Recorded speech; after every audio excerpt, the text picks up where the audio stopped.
Hey, you guys. Welcome to the season premiere of 13th Floor Podcast. I'm Cece. I'm Alex. I'm James. We also have Wheezy here. You might hear her jingle jangle. Look at her chops right by the microphone. Yeah, maybe hear some little puppy ASMR. James, how are you? How's life been? It's been good. We've kept in touch, but we haven't recorded in quite a while. I know, it's been several months. It's been hard on our end. Yeah, the kids, they're going through a period right now where it's just madness. Bedtime's just a struggle. Yeah, they're all going to bed at different times, so it's long nights, and then by the time we're done with it, I'm like, I'm going to bed. I'm sleepy. And Alex is like, I've got to play video games to wind down. That's right. Yeah, James, what have your evenings looked like the past 3 months? Just a lot of writing and editing, and I have also been playing video games to wind down. Oh my gosh. Y'all are nerds. Yeah, Alex has found a new friend. I don't know what game he's I playing. played it with him like 2 or 3 times. Yeah, he's found this friend named Agamemnon. Agamemnon, yeah. Yeah, and I come downstairs and I'm like, Alex, let's hang out together. And he's just like, but I got Agamemnon. This is not true. It is. This is not true. No, Cece wanted me to... I was playing a game online. All right, we were wrapping up a tense moment, and she wants to watch Instagram reels, and I'm like, listen, man, I'm like, come on. I'm sorry. I'm sorry I wanted to spend time with you and laugh over funny videos. They were funny. I got a kicks out of seeing them halfway. Yeah, seeing them halfway. And by that time, I was like, you know what? You're sleeping on the couch. I'm going upstairs. I'm reading my book, and I'm going to bed. So that's been our life, guys. It's been tense over here in the Cornett household.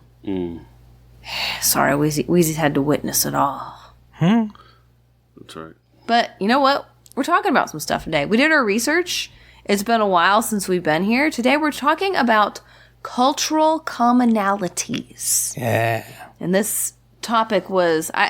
James, was this inspired by anybody? Did anybody ask for this? Or is this something that you came up with off the top of your noggin? This was an unusual one because multiple people asked for, let's say, iterations of commonalities, and finally I just distilled it into one topic because it just would have been difficult to have made it several things. Man, it was a fun one. It was a fun one to research. I'm excited to talk about it. We've had repeat requests from people, but this is the only one I can think of where we've had like an amalgam request. It's kind of unique. Is there... Say it's like a variety of commonalities between these requests? Ooh. Is there anybody that you want to give a shout out to for recommending this? No. I mean, they know who they are. There's like 5 of them. Yeah. All right. Instead of just saying, "Hey guys, here's your names," we're just gonna assume that you know who you are. That's They'll right. know. Yeah. Dear listeners. Listen, James? we're a little rusty. Yeah, Cut us some slack. it's been months since we've gotten together. James, I know that you've had a lot of spider news going on. Yeah.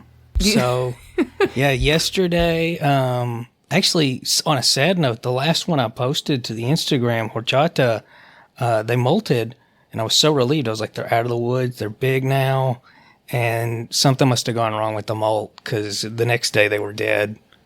And yesterday, Player molted, and that was a tough one. Like, it took 6 hours, and they're still wore out.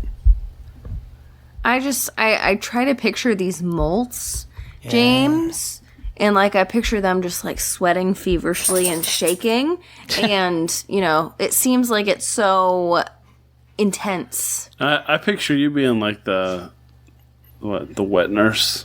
No, not the Like wet walking nurse. in and out, No. throwing water. Literally in the as needed. literally, and that's exactly what I'm nurse, doing. was it? I'm giving them water. Yeah, and no, it is not a wet nurse. A wet nurse. That's the breastfeeding thing, right?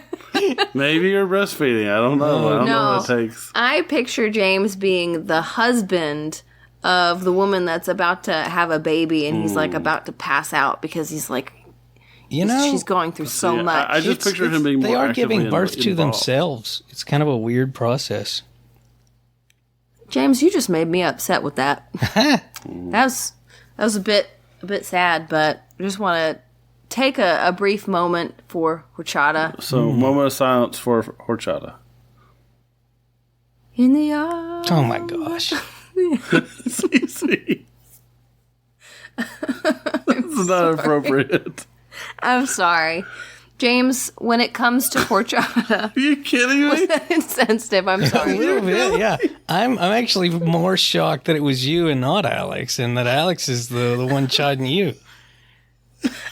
Sorry. I'm sorry, James. Do you do anything to kind of Alex? Oh, I've said Alex off. I can't believe you did that. I'm sorry. I'm sorry. How many? Because I feel like you got some new spiders, James. Yeah, horchata, and then they died. Well, no, I thought that you had another one. The newest one, other than that, was back in spring, and that was Fanta. Fanta. Okay, that's the one that I'm thinking of. Is Fanta? I know that you named Fanta because he's orange. Is he still orange? Oh, even more orange. Okay, you need to post a photo of Fanta because I don't think that I've seen Fanta, Alex. I don't think that I've seen Fanta on the Instagram in a while. That'll be a challenge, but I'll try. Is he in a little spider hole? Yeah, they're tough to photograph, but I probably should be able to. Okay, and the question I always ask: compare Fanta to the size of a coin. What size? $50. That's pretty big. Yeah, they're a fast grower. If he bites you, is it gonna hurt? Like a bee sting. Like a bee sting. Okay. All right, so you can put your hand in there to get a good picture. Then. Yeah, you might as well. Like, There we go. James, do we have an icebreaker? We do. So we were talking about commonalities. Have you ever been in a conversation with somebody and been shocked that you had something in common, like something specific? Ooh. James, I'm gonna let you answer this one first because I've got to think about this one for a while. Okay.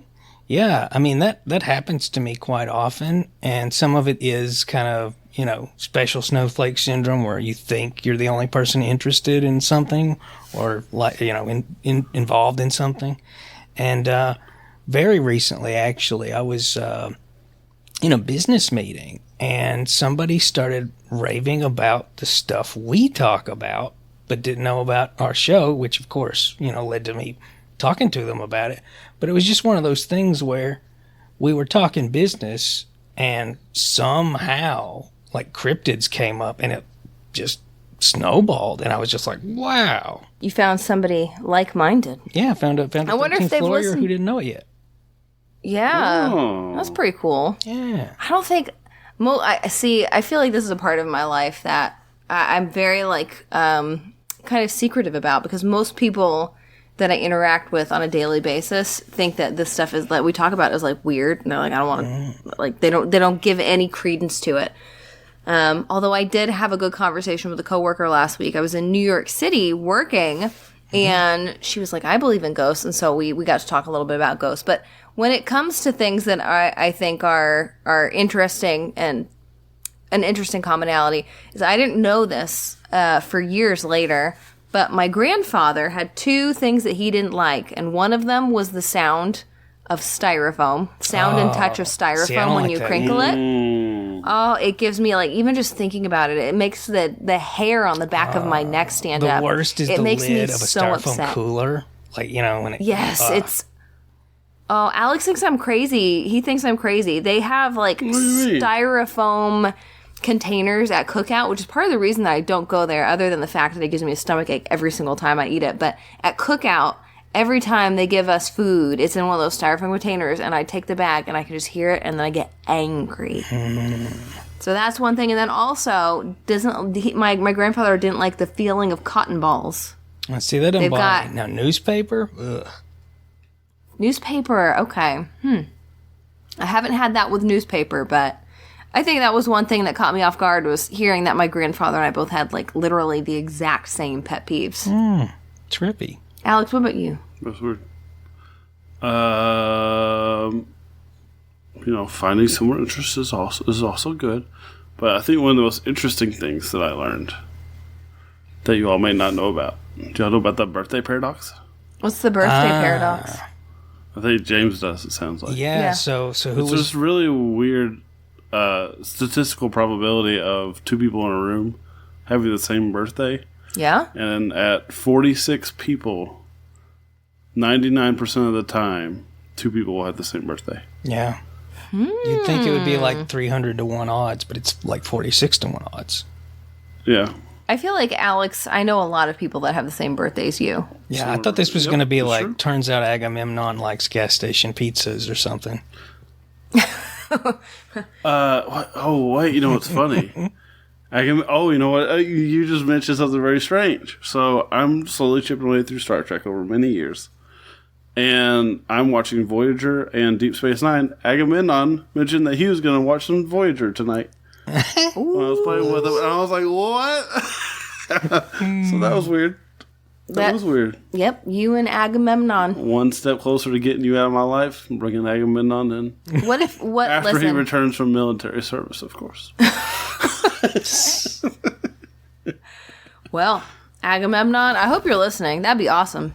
It'd be funny if he didn't even realize he knew who you were. That'd be hysterical. That'd be crazy. He's gonna hop on to play with you one day. He'd be like, dude, What if he's a stalker who's been planning no- it the whole time? that would be kind of This is how we scary. get close. That would be scary.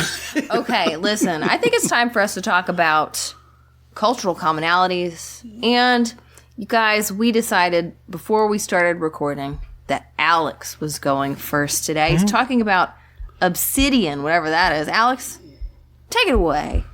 I feel like you're stealing my thunder already. Talk about my topic. All right. So, guys, I had the black glass of the gods, also known as, no thanks to Cece, obsidian blades in particular. Obsidian blades are a weird thing that is found across many cultures, but 4 cultures in particular I was able to find a lot of details on in regards to how they were used in their culture and how similar they were. Now, I can't speak. Why are you making this face at me? I'm just listening to you. Okay. It was just a weird face. Good I felt like Lord. it was a little judgmental. It's a shame we don't have video here so people could agree with me. Anyway, what I'm going to do is I'm going to go through a few cultures, and then I guess we'll go over some similarities and why it's so strange. How about Okay, that? go All on. right. So, the first culture is in Mesoamerica. So, this is like Aztec and Mayans. They had the Tecpatl knife. I said that way wrong. But this is an obsidian blade that has like an eagle on it. We've probably even seen this in movies, if I'm remembering right. And this is the one they use for human sacrifice. That's They scary. cut open the chest and they lift the heart up to the sun. Did they cut it with a eagle so that it could fly away? The soul can fly away. Oh, possibly. I don't know. That's good. That's a good. The good old days. That's a good. Maybe, but they even named one of their gods Itzli, which is the word for obsidian. So they really believed in this thing, right? They use it for their sacrifices, which is essentially every facet of life they are hoping to improve by doing this. And then they name a god after the obsidian. They also had this weapon called the Makahutl. I don't know how to do these L's at the end of these words. Yeah, Aztec's hard. But these were these wooden swords that had obsidian teeth, and according to Spanish accounts, they said that they could decapitate a horse. That these things were so sharp. Oof. And these are really sharp weapons. What's really weird about obsidian blades is that they are 5 nanometers thick, which is sharper than steel. Mm-hmm. Like, then you can get steel down to. So, in terms of sharpness, like, these are the ultimate weapon. So, do you think that, like, in the Aztec civilization, there was, like, the town obsidian blade sharpener? Somebody's maybe. just job was solely to do that? That's Maybe. the nice thing about obsidian is it's just so easy to make. It cleaves so easily. You just need to flint knap it. I actually have an obsidian arrowhead. It's yeah, exactly. It's pretty easy to make. The only downside to obsidian is that for like a long-term tool, it's not what you want to go with. Because it breaks. Yeah, it can break. Oof. But in a battle, it's probably pretty handy. And so in the Aztec myths, Tetzcatlipoca. I feel like I'm Cece over here. Yep. He wields obsidian, and he uses the obsidian to see all sins. So once again, it's just a very prominent thing. They use it to summon ancestors with blood. Like the shamans would use obsidian to give you little cuts. I don't like So that that. you could bleed, summon ancestors, and all kinds of weird stuff. Now, the reason that the Aztecs, we know that they weren't interacting with these other cultures. First off, because, well, we know what happened to them, and that they're a very isolated culture. But they didn't even have contact with the other cultures that had a relationship with obsidian, like Polynesia or Japan, until 1492. So, no crossover, no cross-pollination between these cultures. Yeah. They just found it and were like, here. Yeah. Now we go a ways away to Maori. The Maori people, this is over in New Zealand. They have what's called greenstone, and it's supposed to be very famous. Now, a lot of time, obsidian it's considered black, but actually, if you could really grind it down, it has this red It's like a red tint to it, yeah. Right. But this greenstone that they have there is like very... it's something that they worship. They don't use it as weapons. They use it to capture mana and soul. So, like, a chief would walk over and tap you on the head. He's not stabbing you in the head, but he just taps you on the head, and that means he's captured your mana and soul. It's kind of scary. Well, it kind of falls with the other with the Aztecs and Mayans in that it's based in the soul. It's either you're releasing it or you're doing something with it, sacrificing it, but it all goes with the soul, which is weird. And you're going to see that follow through in items 3 and 4. And then the high chiefs were always buried with these things, and it would guide them to the afterlife. So again, spirits tied to it. The underworld. I mean, these are just cool rocks, guys. Just really cool rocks. And in their myth, they have a war god, Tumatunga. And he forged his weapons from lightning and volcanic glass. And if you look at obsidian, I mean, it's pretty cool. You can see why some dudes would like want to play with it and use it as a tool. And then eventually, like someone's like, I could stab somebody with this. Yeah. Well, if you look through it, it's this beautiful mirror-like quality that does distort and darken everything that you see through it. And so I can see people looking through obsidian and thinking that they're looking to the other side. Yeah. It's very strange compared to a lot of rocks that you would see.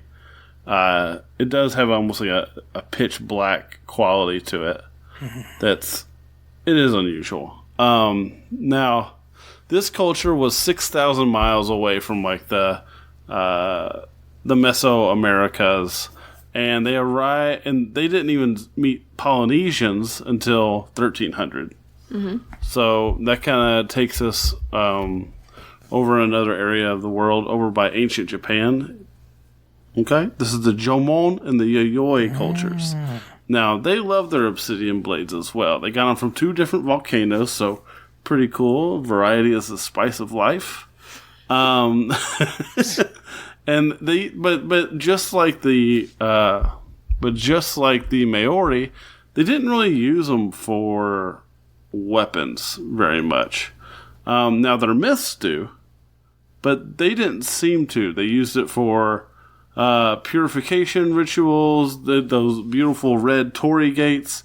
They were placed along them or buried under shrines. But in but they didn't use them as weapons. Now, the Japanese famously used steel pretty early. And I think they probably found that over time, steel was probably a better weapon than something like Obsidian's going to break. obsidian. I would imagine they would pretty quickly see that one holds up over the other. Mm-hmm. Sure. But in their myths, Susanoo slays Yamata no Orochi, like the big snake. I'm going to be talking about his with an dad, by the way. But he slays him with an obsidian tooth sword, which ties us back a little bit to the Mayans, who used obsidian toothed weapons to cut off the heads of the horses, as you may remember from just a few minutes ago. And so while they were doing archaeology in Japan, they were digging around. They found over 30,000 obsidian tools in the area. That's a lot. Going back 14,000 BCE. Wow. Before Christ. This is before Christ. Okay, guys? 14,000. Now, some of them were broken in a way that indicated that some sort of ritual was being performed, and they believed that they would break these things to destroy the spirit of the blade. Mm-hmm. So, kind of going back in, they're capturing spirits in these things somehow, and I guess they either don't like these blades or what. I don't know what's going on with these breaking these up. But again, they didn't meet anyone in the Americas or Polynesia until 1543. Mm-hmm. So again, these time periods are huge. They spend a lot of time with the obsidian, and then they don't meet anybody. Allegedly, there's no way we can know it for sure, but allegedly they don't meet anybody for thousands and thousands of years for the most part. Now the last one, the Rapa Nui over in Easter Island, they have obsidian spearheads with like these cool leaf-shaped designs, and they found a whole bunch of them in these caves, but it wasn't just weapons. It seems like they also use them as tools, but my favorite thing is the ritual that they use it in. So, there's I don't think we've talked about this before, the Birdman cult. No, it's not ringing any bells. I don't think I've ever seen it before or heard about it. And so I had to look this up when I saw there's a Birdman cult involved with obsidian. So I'm going on a little bit of a side adventure, guys. Just going a little side quest, okay? So there is the Birdman cult, also known as Tangata Manu. So it's this cult that was over in Easter Island. Every year they would have a competition to hail a new Birdman. And so you'd have to swim out to this you'd have to go down a cliff, swim over to this little island thing, grab let's see, they call it a sooty turn egg of the season, and get back. The first person that does it with an intact egg, they get spanced. They get spanced? Sponsored. I'm doing that a lot today. But they get sponsored, and they become like a clan chief, and they get crowned the Birdman. So you get high social high social and economic status for the next year. For the next year, here's your job. This is all you have to do. After you get all the hair shaved off your body, your mission is to sleep and eat. That is all you are supposed to do for the next year. Wow. I can see that being a good thing and a bad thing. That's another commonality, too, is religious figures throughout history get shaved. That is true. Yeah, I think it has something to do with being closer to the gods and therefore further from animals. And humans and animals, that's something we have in common. So you get rid of your body hair and you're less animal. Interesting. Yeah, it's weird, but so this went on for a long time, and then Christians had to come in the 1860s and ruin it for everybody. No more Birdman? No more bird cult. But you can still find apparently some of their sculptures in the area. But it's a shame. No more going out catching a bird, Did you getting colorful clothes. choose to do Obsidian solely so you could talk about Birdman Cult? It definitely incentivized me. You could tell I was passionate about the Birdman Cult. But so it's pretty funny. So I like the Birdman Cult. And then they also had the myth. Obsidian was the eyes of the ancestors watching the living. So they could see through the obsidian and were watching you. All right. Yeah, and so they were the most isolated culture on Earth, allegedly. And they were 2,300 miles away from South America, and they had no contact with apparently anybody until 1722. That's a long time. Now, what the similarities here is things that you'll see are pretty clear. It's obviously divine, has some sort of god relation. They're all used in some sort of war or ritual that involves souls.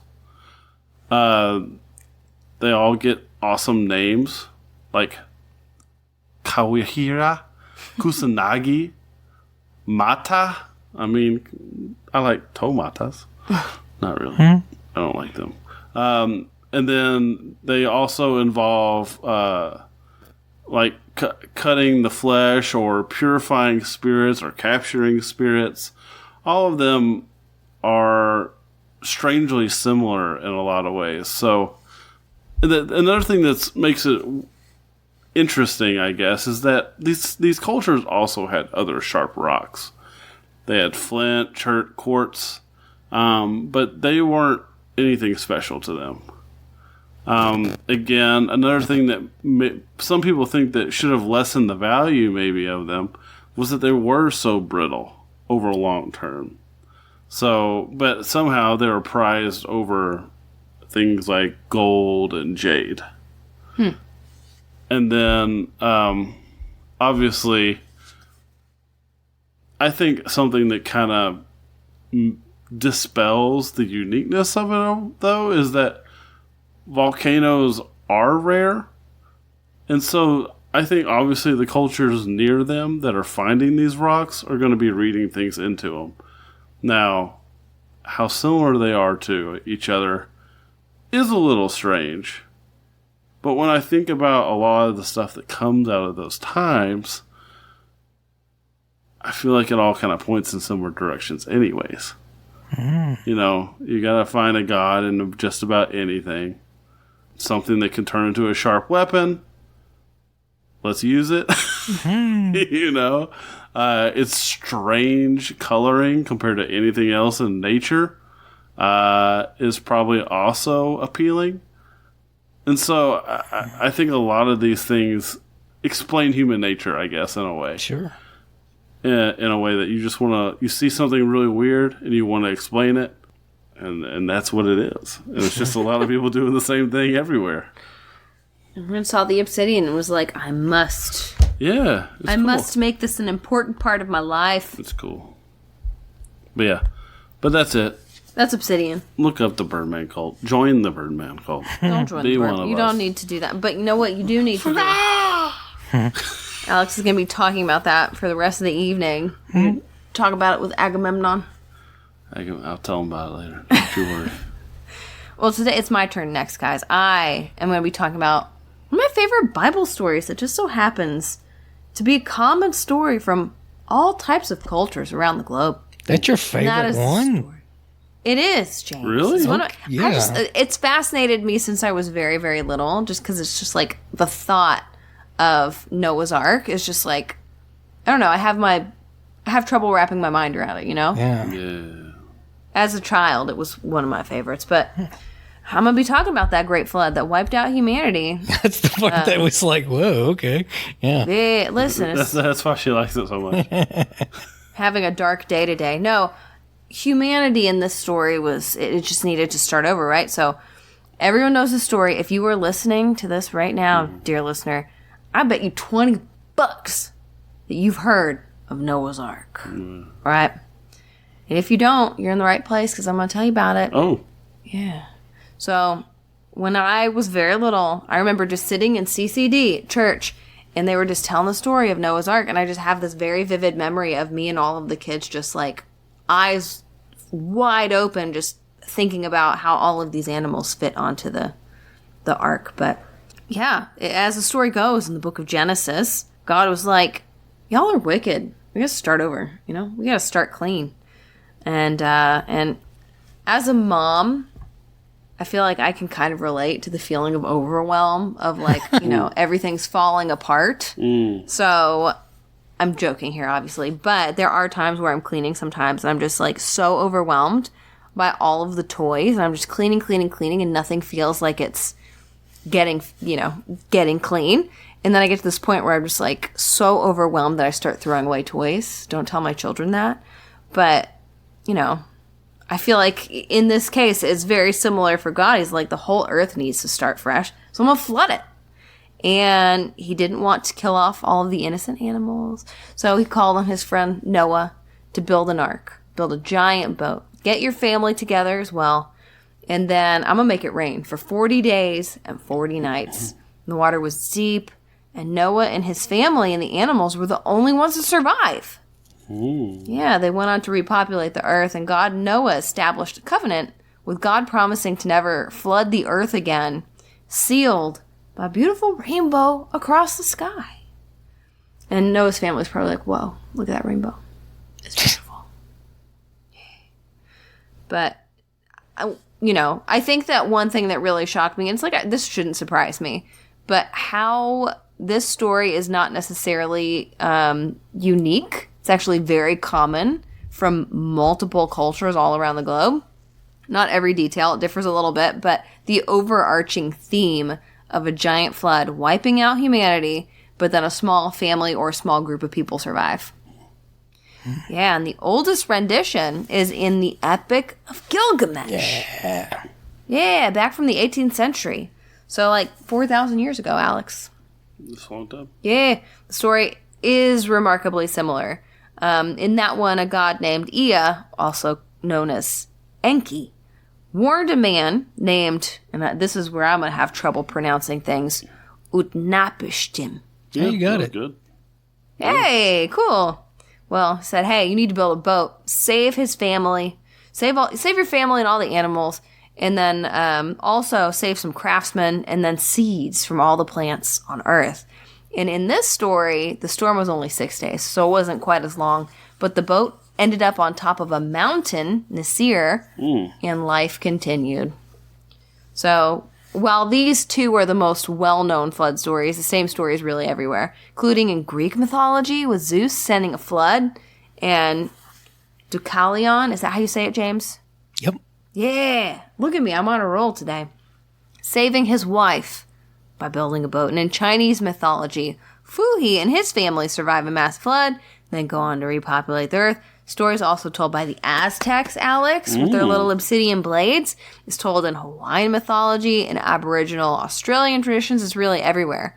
And another common thread in these stories is that in many examples, they send birds out to check if the world is safe. Yeah, Birdman.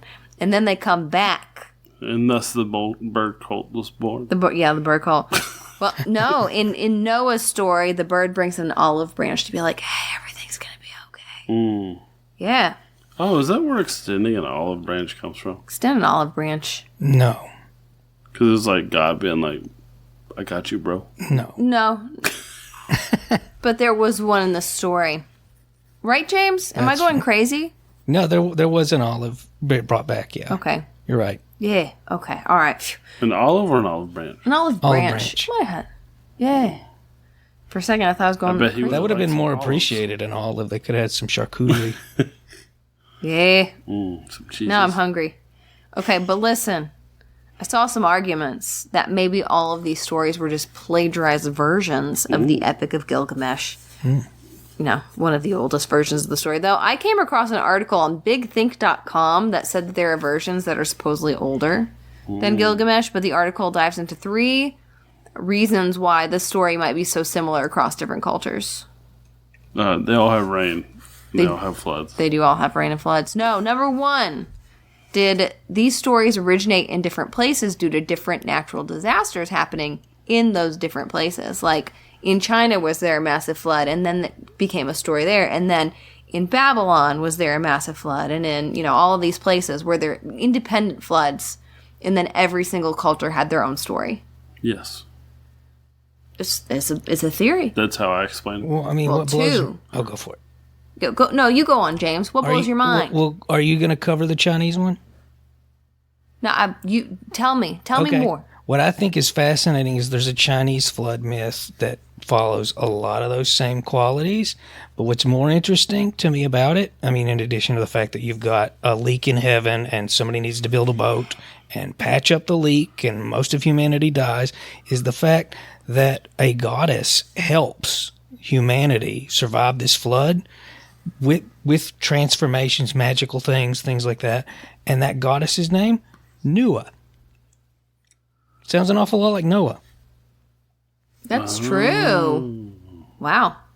Yeah, it's interesting when it's like I knew that there were different flood stories across cultures, but when I really started to dive into this, when James, you proposed the topic, I was like, whoa, mind blown. Another possible explanation. Did the flood happen in one place back when everybody was located closer geographically? So it happened in, Babylon. And then everybody, as they start to spread across all these different places in the world, then it's like, they carry down the story orally, family to family, and then that's how it gets spread into all these different areas. Or 3 is an idea proposed by famous psychologist Carl Jung. Maybe this story exists because on a subconscious level, all people think alike, and the human brain's going to try and make sense of the world in similar ways. I feel like I just said this. I know you did. That's why when you said it, I was like, oh my gosh, Alex. I don't even have to be a psychologist. I just am naturally gifted. He's just comparing himself to... I'm special. James, I want to know, what are your thoughts on the topic? What do you think the explanation is for why this story is common throughout so many cultures? I think that, again, the Aborigines have a version, the Chinese have a version. It's found everywhere pretty much. I think there's 2 ways we can look at it. One, we live on a water planet. So the idea of seeing water as both a threat and a source of rebirth makes sense. But I also think there very well could have been an actual flood. Now, do I think that one dude gathered up 400,000 species of beetle alone? And as well as every other creature? Probably not. But the idea of there being a cataclysm that multiple cultures saw, I think is actually pretty plausible. All right. I agree, James. Now I'm gonna close this off with just some information about, like, what if you want to experience the Ark? Because Noah's Ark, there is a replica in the wondrous state of Kentucky, our favorite state. Specifically in Williamstown, which I will say, I'm gonna put this out there. Every time my family drove through Williamstown growing up, we always got pulled over by a cop. So it's not my favorite town in Kentucky. And it's like we weren't even really doing anything wrong. It's like there were just cops on the side of the road because there used to be a lot of construction there. Every time we drove past there for hockey, we got pulled over. Yeah, for fun. Yeah, it was great. That's what the cops do.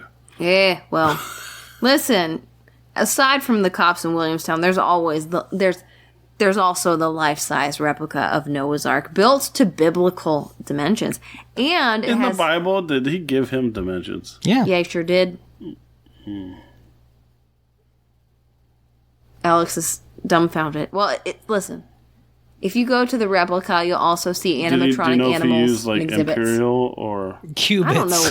Alex, They're called cubits. oh my gosh. Goodness.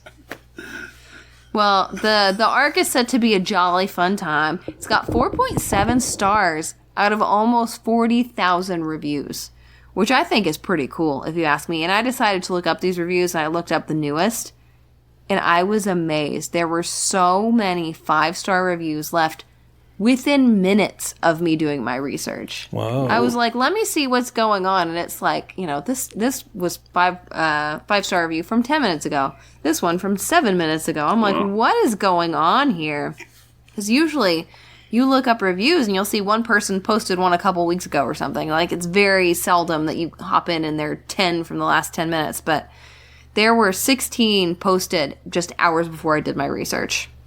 And every single one of them was a 5-star review. Yeah, most of the people who liked it thought it was fun and not necessarily biblically accurate, but a fun, one-of-a-kind experience. All of the 1-star reviewers just mad about the prices. Apparently it's a very expensive place. You gotta pay for parking. People were like, ugh. If I'm gonna pay so much for a ticket, I don't want to have to pay for parking too. So a lot of people were upset also about it being very crowded. And other tourists, there were some that people were complaining about. People stopped to read the signs at the exhibits. Boo-hoo. Yeah, boo-hoo. Well, apparently this place does the business. But, yeah, Alex, we'll have to go someday, but not anytime soon, because the kids, I can just imagine them getting lost amongst the animals throughout this place. Depends. I mean, if they see animals, they might be stopping. Yeah, well, James, have you been? I've not. I would like to do a little experiment, though, and bring 400,000 beetle species see how they fare. But no, I've not. I am curious, though. We'll have to all go together for a 13th floor tour. There we go. The ARC exclusive. But that's the ARC. James, I think that you're going to take us underground for your topic, right? Oh, yeah. We're going. Oh, my gosh. Underworld. Yeah. Again, the parallels. Let's actually just start with a parallel that doesn't directly correspond to the underworld, but will become notable as I continue. And that's just the story of Sodom and Gomorrah, glossing over it because it's not super important to the commonality except for this. As they're fleeing, Lot and his wife, Lot's wife looks back towards the destruction and becomes a pillar of salt. Dies. That's important. So moving on. So ancient Greece has probably one of the most notable underworld stories, and that would be Orpheus. And there are a bunch of different versions. Aristeas, Dionysius goes to the underworld in some stories. I mean, it's super common. It's kind of like, I don't know if anybody here has ever played, actually haven't played Hades, but people love that game. It's kind of like that backwards. So what the OG, the most well-known version of Orpheus is that he married a beautiful lady named Eurydice, and literally right after their wedding, or on her way to the wedding in some stories, she's walking with her people, the Cicones, and there's tall grass, and a satyr comes after her and tries to essay her, which is what satyrs do. That's kind of what they're known for. The goat legs were basically the pencil mustache of ancient Greece. And she did not want this to happen, so she runs away, again in tall grass, falls into a nest of vipers, gets bit on her heel. Orpheus finds her body, is incredibly sad, as you would understand. And the thing about Orpheus is he was an amazing poet and musician. And so he starts playing a song that's so sad that all the nymphs and all the gods cry. And they are so upset, they're like, listen, normally mortals can't be doing this, but we're going to show you the way to the underworld so you can go get Eurydice. And they do. And they take him to the underworld. Well, really, he goes alone. And he plays this sad song for Hades and Persephone, the god of the underworld, and his wife. And that's a whole other thing that I'll get into in a minute. But they're crying. They're upset. So they're like, you know what? You can take her. Go back to Earth. But there's one condition. When you're going from the underworld back to the mortal realm, you have to walk in front of her, and you can't turn around, no matter what. And so they're going, and he does just before they reach the entrance to Earth. And the second this happens, she turns into a spirit and can't cross over. And so he loses her forever. Why does he turn around? Just, I guess, suspense, wanting to see if she was still there. Lots of possibilities. Oof. So yeah, it's a shame. And yeah, some people really didn't like that story. Plato basically said he was a coward and was not fond of it. He basically said, he should die to be reunited with her rather than trying to bring her back. So he was not fond of Orpheus.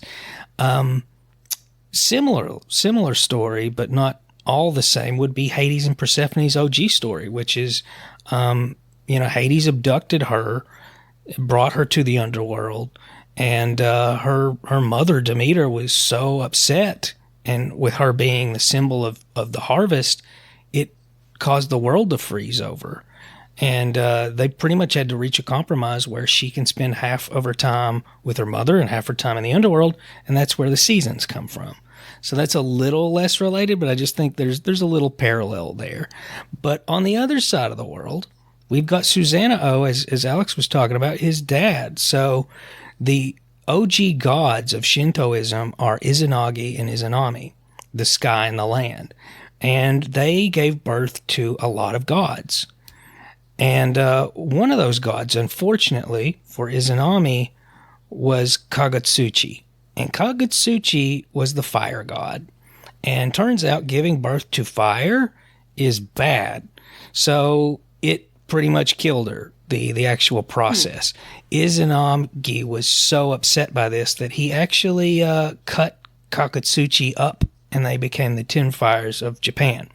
And he was so sad that he was crying a bunch and his nose was runny. So he actually cleansed his body, and when he cleansed his one of his eyes, the sun goddess, the patron goddess of Japan, Amaterasu, was born.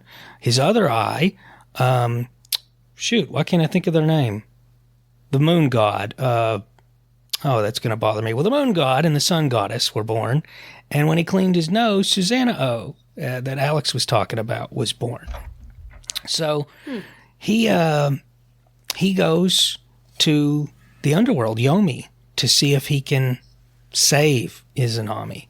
And when he gets there, she's like, I've already eaten food cooked in the furnace of the underworld, so I can't go back. And then after thinking about it or consulting someone, again, when we're dealing with mythology, some of this all changes a little bit over time. Again, in some of the Greek versions, Dionysus instead of Orpheus. But anyway, it's concluded that he might be able to actually save her. But here's what he has to do. He has to walk in front of her, and he can't look behind until they're out. Oh. Yeah. Right? Again, this weird parallel on two totally different places that couldn't have possibly been in contact with each other. So they're trying to leave the underworld, and he decides, okay, well, maybe, he can't hear her, he can't see her, he doesn't know if she's still there. So he lights a torch and looks behind him, and she immediately is just decomposing. So he's totally freaked out, and he runs off. Izanami is now furious, and so she actually gets the thunder gods to pursue him, and it's not great what ends up happening. He does escape, but as a result, she vows that she's going to kill 1,000 people every day. And so Izanagi's response is, well, then I'm going to ensure that 1,500 people are born every day. And so not only do we have that story of don't look back, but this is also in Shintoism sort of the origin of death itself. So, wow. That's yeah. It's really bothered me that I can't think of the moon god. Look it up real quick, James. Yeah, that's a good idea. Because you're going to have trouble. You're going to be angry about it all day. Yeah, you're right. I mean, it's literally what they call the moon, too, and I still can't think of it. Here we go. Doo-doo-doo. Tsukiyomi. Yeah. There you go. Moon god. Yeah. But I just find it so bizarre. And similarly, we see other stories about not looking back in relation to the underworld. We see that in Babylonian myth as well, but it's a little different. It's such a unique commonality, and it ties in, I think, a little bit with that story about Lot's wife. Even though that wasn't the underworld itself, there's something uniquely human about warning people not to look back in the face of tragedy. I think that's the common thread there. Yeah, I think you're right. But that makes sense to me. I like that. Yeah. That's my story. Wow, James. Usually I feel like you got a lot more to say. Yeah. I mean, I could talk for an hour about underworld commonalities, but I think the don't look back thing is just so fascinating. Yeah. It's going to give me a lot to think about. I feel like this episode's giving me a lot to think about. Yeah. You're dreaming of obsidian blades. Yep, that's the one thing that the thing that I'm mostly taking away is obsidian blades today. Well, you guys, that's some cultural commonalities. Next week, guess what we're talking about? Is it cold? Tell me if I'm hot or cold. Cold. We're talking about Antarctica. Yeah, James is most excited for this episode. Yeah. Some alien spaceship thing. He's been talking about it for 7 weeks. It was requested a while back, and yeah, it's been on the back burner. It's grown quite cold on the back burner. It was requested by CMAJ. Well, listen, I don't even get it, Alex. It's my name backwards, but it was not me, I promise. No, it was not. I remember this being in the vase quite some time ago, but yeah, no, it's another one. I'm nervous to approach the topic because last time we talked about last time we talked about Antarctica, it was when we were talking about flat Earth, and you got us in trouble because I made fun of people. Yeah, somebody left us a nasty scathing review because Alex Antarctica's was making fun of definitely real though. Unless we piss off like Antarctica deniers, I think we'll be good. The penguins I'll will find a way. I'll do it. have an uprising because of us. Yeah, if anybody's going to figure out a way to offend somebody about Antarctica, it's going to be Alex. Anyways, well, James, I think it's time for your moment of wisdom. Don't look back. Don't look back. That's right. Yeah, keep looking forward for our next episode of the 13th Floor Podcast to drop on Apple Podcasts and Spotify and all the places. Alex, who does our music? Music's by Grant Cook. You can find his music on Spotify, iTunes, Apple Music, anywhere you listen to music. Wait, iTunes and Apple Music are the same thing. You know what I mean. Yeah. Music. Until next week, we hope that you can Keep it strange.